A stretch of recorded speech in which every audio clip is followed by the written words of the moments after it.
Hello, everybody, and welcome back to the podcast. It is I, Grognar the young Grognar, kicking it to you, not so live, as this is a bit of a pre-recorded little bit here. Um, Judging by where we are in the campaign and knowing that war is on the horizon, I felt it was imperative at this point that we sort of address the fact that there's going to be mass combat in this campaign. I know mass combat can be something of a sticky situation when it comes to running it and making an effective system to do it in. But yeah, I'm not one to really adopt an entire other system and try to implement it into an existing game. And instead, what I've tried to do here is try to come up with a sort of mass combat system that works for what we need it for our campaign. So to begin with, I've got a system of rules here, rules that I'm hoping to implement in our mass combat. And these rules, I like to think, are simple enough that they all make sense. For anybody who's watching this in video, I know you can see what I'm looking at right now, but everybody else, I'm afraid you're going to have to just listen to the description as we go. But I like to think this system is pretty simple for what it's worth. I tried to find things that were intuitive, streamlined, and things that sort of didn't get us bogged down into the unnecessary details. This was all intended to make mass combat feel more of like a bird's eye view, more of a macro sort of, massive day-long battle takes place in a matter of 30 minutes. But I mean, it's a war game, so it's going to take an hour no matter what, at the bare minimum. But first, the general concepts of the game for this mass combat, all the dice being rolled are d6s. I know a lot of people like the granularity of a d20, but I think for the sake of this system, d6s are just fine. Modifiers in this game, anytime you're rolling a d6 and there's a certain situational bonus that might make your current roll have some sort of bonus to it, such as I put examples such as casting fireball, using disarming or tripping moves, dodging or casting mirror image. These things would all, in the case of rolling for defense or rolling for an attack, give you sort of an edge. And thus, I figured it would give you a +1, something that across the board would just give you a bit of a bonus. Now, I know this is probably going to be kind of confusing, but I also included advantage and disadvantage, which I know sounds like it's a little bit confusing to try to differentiate between the two. But here's how I figured this all could make sense. Adding +1s to die means that the character themselves is not necessarily in an advantageous situation, but instead they've spent a resource or some sort of move in order to improve whatever it is their little group that they're with. You're improving their overall attack or defense. Whereas in the case of an advantage or disadvantage, the examples I gave were fighting in a river, fighting from a higher position, fighting in a fog cloud, or I even thought of this one earlier, but fighting in the cover of a forest or something like that. These are not things that people create, which I mean, I guess you could create a fog cloud or what have you. But these are situations that kind of affect both groups, whereas casting fireball, I mean, I guess that does affect both groups, but I hope this makes sense. To me, it feels a little intuitive that one of them is more of like a character doing a one-time deal, a one-time effect, something that costs resources to do, whereas the other one's situational. It's more of like a matter of the environment or the field around them. Um, I suggested these bonuses and these penalties don't really stack in any way, such as advantage and disadvantage, but also those +1s. The only case that will stack, we'll talk about that a little bit farther on. Dice rules. I said rolling a 6 or a 1 on a d6 are not a guaranteed loss or success. But if you do have to, for some reason, get above a 6, what you have to do is score a 6 and then score a 4 through a 6. Now, again, I know this sounds kind of weird, but the idea is that if you have a 6+1 on your defense, somehow, some way, you have to be able to hit that, right? It just seems fair. You shouldn't be able to just deny somebody access to it. So I suggest that if you can roll a six, that's already, I think, a 17% chance of happening, and that's being generous. So to make that more difficult, I would say that there's another 50% chance on top of it. I don't really know the math for that, but I know that in my head, it makes it feel like after you've landed this already pretty difficult six on the D6, that 50% chance just goes to show that extra edge. And I'm cool with that. In the same regard, if you have to somehow roll below a one somehow, in order to roll below a one, it's rolling a one a d6 and then a one through three. Again, I don't actually foreseeably see that coming up. I know as the person who designed this, I should probably think that far ahead of time, but oops. Um, Next, I talk about time for like how long rounds last, and I originally wrote a minute, but there's a part of me that wants to right in here, almost tongue in cheek, lasts like a round lasts exactly um one round. Because, as much as I want to get bogged down in the details here of what it means to be in combat and all the nuance so that people can be concerned with things like how long does my mage armor last? How long does mirror image last? In my head, if you're literally in a forced march battle against an insurmountable foe, I don't think that many people, apart from those with special abilities and feats, are going to be able to hold concentration while they're dealing with this. Arrows are falling from the sky, meteors are crashing down to the ground, things are blowing up, everybody's screaming and dying. I don't think this is the point in time where you can reliably hold concentration for hours on end. That's superhuman, and I don't think that that's something I'm willing to deal with. Again, the headache of having to manage all those numbers too is just ridiculous. So, for most situations where we have to measure time, I'm just kind of saying, let's roll with the flow. Maybe I've been playing too much old school, but in my head, I'm like, well, let's just roll with it. You know what I mean? Beyond that, the initiative, I try to take this also from old school.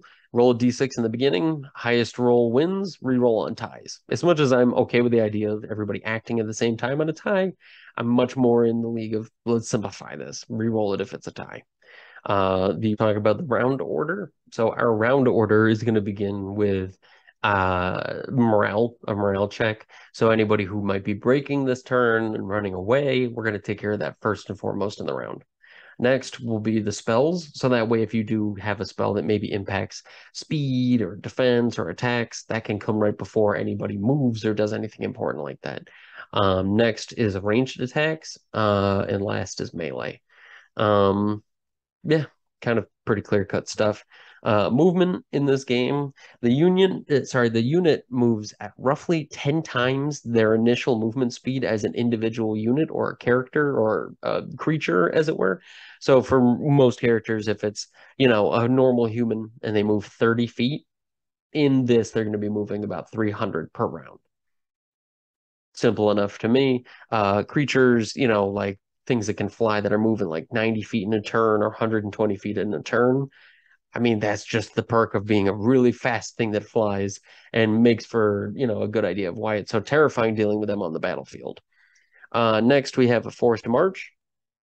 Forced march, the unit moves at twice their normal marching speed or movement speed, rather. If a unit does engage in a forced march for longer than one round that they're doing it, they're going to take a -1 to their defense roll. And like I said before, this is the one time where I'm stacking penalties or bonuses. If you are continually engaging in a forced march, it's going to impair the unit. It's going to make it harder for them to continue keeping up and keeping up their defenses and keeping their eyes in the right places. So I figure every time that they're continuing this, all out sprint, I mean, they're getting a cumulative -1 to their defense rolls. So I give an example here. A group of dwarves engage in a forced march for 3 turns. They ignore the first round of a forced march because, and in the second round of forced marching, they take a -1 to their defense roll. In the following round, they take yet another -1 to their defense roll, making it a total of a -2 when they roll for defense. Next, we have charging. is the last section here for movement. The unit moves at twice its marching speed, and when they connect with an enemy, they may roll a +1. Now, I'm doing this kind of like, I don't even remember which edition of Warhammer it is, but as long as you can move more than one movement speed to do this, you get the bonus, meaning that if you can move 300 feet in a turn, your enemy is 450 feet away, you move once and you're committed to a charge, you don't need to do the entire 600 for moving twice. And as long as you get over 300, we count it as a charge. And because of this additional movement and this momentum, you get a +1 on the attack roll. And I wrote in here that a charging unit may combine their melee attack with their movement, which, again, because ranged attacks typically happen before melee, this is the way to kind of counteract it. That if you're in a situation where you can get in there close enough and actually charge in to break them, it pays off to be charging. It pays off to get that close, and it makes being a ranged character a lot less of a camping kind of experience, which, again, I haven't really play tested this much at all, so we're going to see how much that works out. And if I find that we need to change that, I guess we're going to change it in vivo. But next, the sort of the last real section we have here for the game is combat, where we have it broken down into the different sort of parts of combat. We have the attacking section here and defending. So in an attack, a unit has an attack rating on their little character sheet that defines their overall ability to land an attack on an enemy. Great. The unit must succeed in rolling equal to or over the D6 value of the attack rating. So in my example, I have dwarves where their defense rating is a 4, and their attack rating is a 4 as well. Now you're probably thinking, 4 sounds pretty good. Well, remember that we're rolling at it or above it. So you want to have lower numbers for the most part. So and this is for dwarvish archers, the melee unit actually have a defense rating of a 3 instead of the 4 for the archers, meaning that they're a little harder to hit. So again, if a dwarf melee unit's trying to attack somebody, they roll their attack rating, and let's just say they roll and they hit with, I'll even roll a d6 right now. Look at this. We're rolling dice. We're playing the game. So let's say the dwarf unit tries to attack. On their attack roll, I got a 4. Their attack rating of a 4 means I did hit. Now, let's just say for some reason, this is some dwarf on dwarf melee combat. Okay. So we attacked with a 4. It's a hit. Let's see if they can defend it. So now that the attack has landed, the defender can try to defend themselves. The defender gets a 2 and does not defend. Their defense rating of a 3 means they'd have to roll a 3 or higher. I got a 2. Unfortunately, they did not defend, and they take damage. Now, how much damage do we take? Every time you miss on one of these, you take 1 wound, and this is taken from your total hit points. Again, I'm trying to keep things nice and simple. I didn't like the idea of having every unit only have like 1 hit point, because that feels like it's just one bad roll away, and having multiple hit points too many means it's just a slog, you know?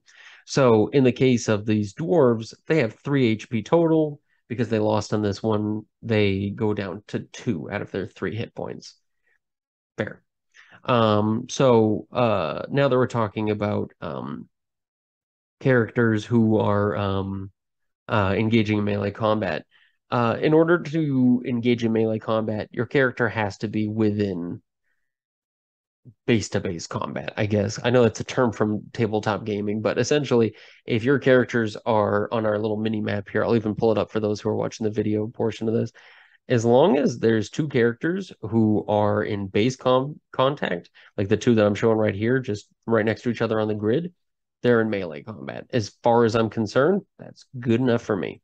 Now, to engage in ranged combat, what we're going to do is you're going to have to see if your characters are within 1 range increment. So, for instance, our archers have a range of 300 feet. So as long as they're within 300 feet of the enemy unit, they can go for a ranged attack. Now, for ranged characters, that 300 seems kind of unfair.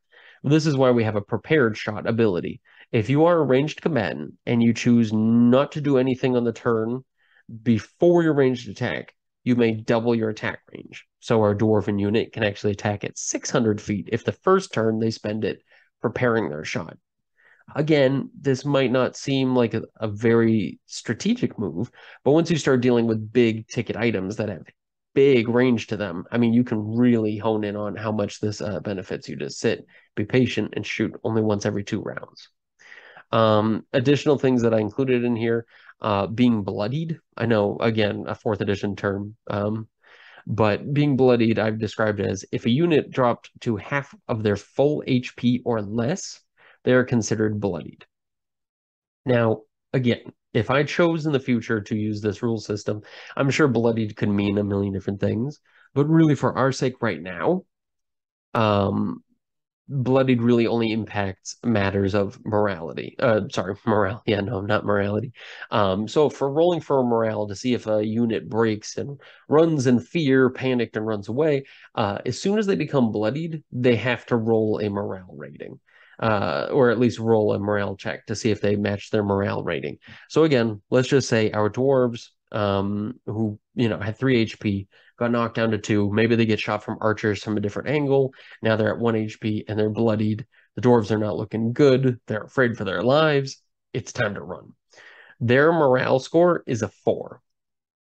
So we roll our d6. I got a 6. That means we passed. So our dwarves, even though they're only at 1 HP, meaning next round they get hit, they're probably going to just die out. They still stick around to fight another day. Now, let's say I rolled again and totally didn't roll another 6. Instead, I got a 1. Oh no. Dwarves are panicked. Getting shot from all sides breaks them pretty hard. So if they are led by an NPC or a PC of note, they can roll this at advantage. Just as a note. Didn't really help. They still got a 2 or a 1 or whatever. Totally whiffed. Okay. If they fail on this, they have to turn tail. So the next opportunity they get to run, which is probably right after, they're going to move in the opposite direction at full speed, and they take a -1 to their defensive rating because they're turning tail. Now, here's the thing that's interesting. At the start of their next turn, they have to roll morale again. Okay?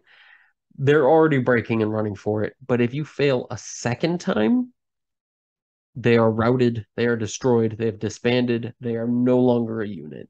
Even if that unit had like 6 health and now they're at 3 health, making them bloodied because it's half, and they fail on 2 of these morale checks, they wipe all 3 of those hit points. They have disbanded. They don't want any part of this. They're gone.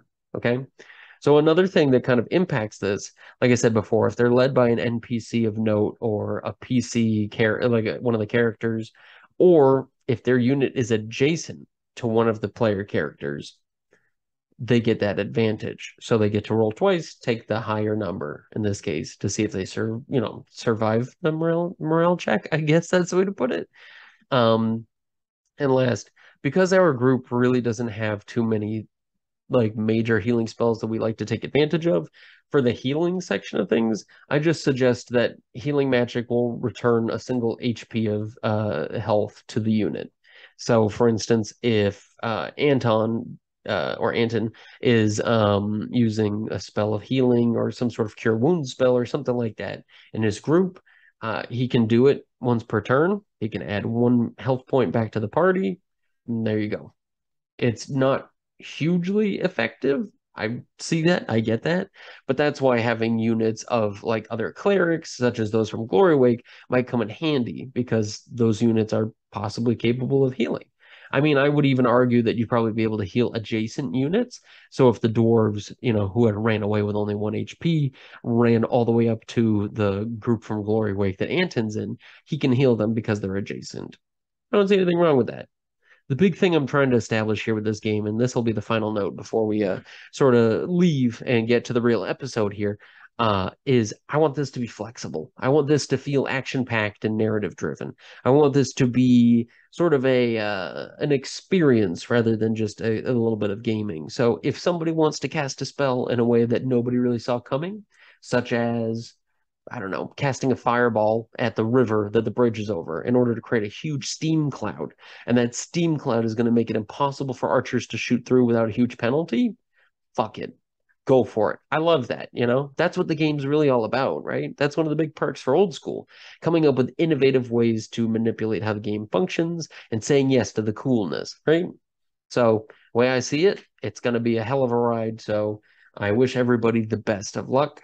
And I guess that's where we're going to end it. So, get fucking ready.